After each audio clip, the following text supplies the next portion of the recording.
بسم اللہ الرحمن الرحیم۔ کوہ کاف افسانہ یا حقیقت، آج اس پر بات کرنے والے ہیں۔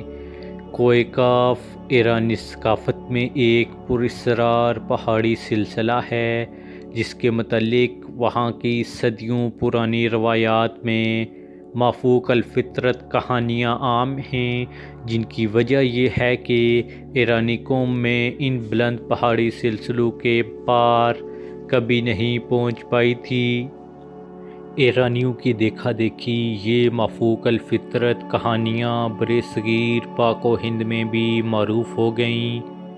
کوہ کاف کا نام سامنے آتے ہی کئی گمشدہ کہانیاں ذہن میں جاگ اٹھتی ہیں، ایسی کہانیاں جو بادشاہوں کی حسین شہزادیوں سے شروع ہو کر جنوں اور پریوں کے زیر قبضہ ہیبت ناک قلعوں میں ہونے والے طلمساتی واقعات پر منتہج ہوتیں۔ ایسی کہانیوں کا لب لباب عام طور پر یہ ہوتا تھا کہ فلاں ملک کے طاقتور بادشاہ کی حسین اور نرم و نازک شہزادی کو فلاں جن یا دیو نے اغوا کیا اور کوہ کاف کی کسی خاموش وادی کے تاریخ محل میں لے جا کر قید کر دیا۔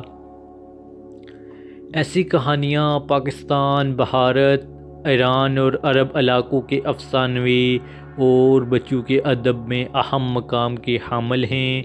یہ کہانیاں تحریری شکل میں تو موجود ہیں ہی، ساتھ ہی ساتھ غیر تحریری شکل میں سینہ بہ سینہ روایات کی شکل میں بھی منتقل ہوتی رہی ہیں۔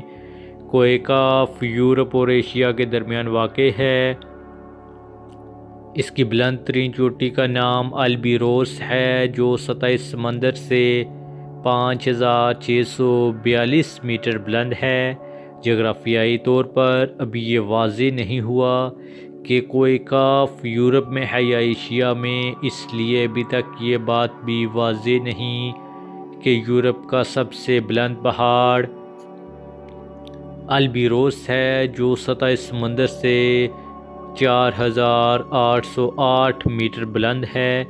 مختلف ممالک میں کوہ کاف کی شاخیں پھیلی ہوئی ہیں۔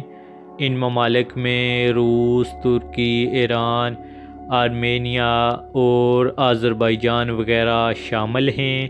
کبھی اس پراسرار پہاڑ کا شمار روس میں ہوتا تھا، لیکن روس کے حصے بکھرے ہونے کے بعد اب اس کا زیادہ حصہ چچینیا میں شامل ہے۔ اس پہاڑی سلسلے کی عظمت کا اندازہ اس امر سے لگایا جا سکتا ہے کہ اس کی لمبائی 1100 اور چوڑائی 160 کلومیٹر ہے۔ اس پہاڑی سلسلے کی اہمیت اس لیے بھی زیادہ ہے کہ یہاں 5000 میٹر سے بلند کئی پہاڑ موجود ہیں، جن میں مذکورہ بالا پہاڑ البروس کے علاوہ کازبیک کا پہاڑ بھی شامل ہے جس کی بلندی 5035 میٹر ہے۔ یہ دونوں پہاڑ در حقیقت مردہ آتش فشاں ہیں جن پر برف کی چادر بچھی ہوئی ہے۔ ان کی ڈھلوانوں پر کہیں کہیں آج بھی گرم گیسوں کا اخراج ہوتا ہے۔ معدنی پانی کے سرچشمے بھی جا بجا موجود ہیں، ان کی شکلیں مخروطی ہیں۔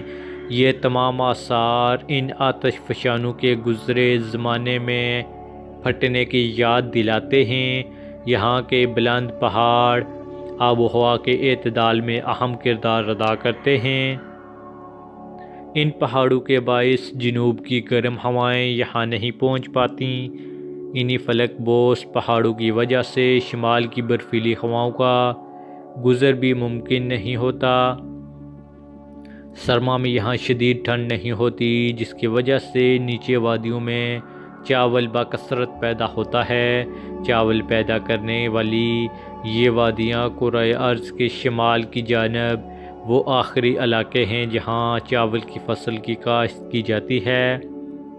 شمال میں موسم کی سختیوں کے باعث کہیں بھی چاول پیدا نہیں ہوتا۔ کوہ کاف کے شمالی حصے میں کئی گلیشیئرز بھی موجود ہیں۔ گرمیوں میں گلیشیئرز پگھلنا شروع ہو جاتے ہیں جن سے مقامی دریا تازہ پانیوں سے بھر جاتے ہیں۔ بڑے دریاؤں میں دریائے کوبان وغیرہ اہمیت کے حامل ہیں۔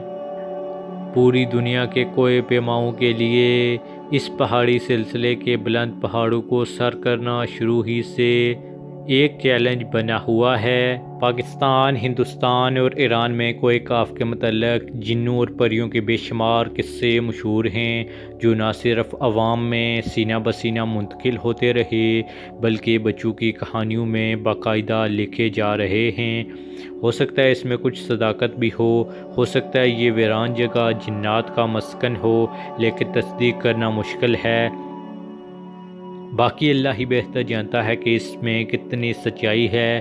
تو دوستو، یہ تھی آج کی ویڈیو۔ امید کرتے ہیں کہ آپ کو پسند آئی ہوگی۔ ہمارے چینل یونیک علم اکیڈمی کو سبسکرائب کریں اور بیل آئیکن کو دبائیں۔ ملتے ہیں اگلی ویڈیو میں۔ اللہ نگہبان۔